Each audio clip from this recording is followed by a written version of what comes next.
ভূপেনদাৰ সমাধি ক্ষেত্ৰক সমন্বয় ক্ষেত্ৰ নামেৰে নামাঙ্কিত কৰাৰ পৰামৰ্শ আগবঢ়াইছিল।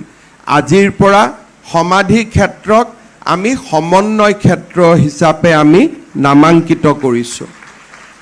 এইবাৰ বহাগৰ বিহুত আমি অসমৰ বিহু সমিতিবিলাকক আহ্বান জনাম, এটা সন্ধিয়া যাতে ভূপেনদাৰ গানৰ কাৰণে উৎসৰ্গা কৰা হয়, কাৰণ এই বিহুটি ভূপেনদাৰ জন্ম শতবাৰ্ষিকীৰ সময়তে অনুষ্ঠিত হ'ব।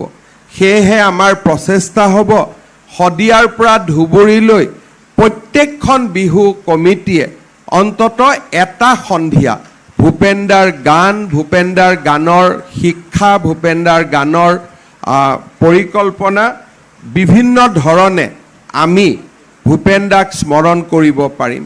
এই সমন্বয় তীৰ্থৰ লগতে অসমৰ বিভিন্ন স্থানত ভূপেনদাক কেনেকৈ আমি চিৰসেউজ কৰি ৰাখিব পাৰোঁ তাৰ বাবে আমি প্ৰচেষ্টা চলাম।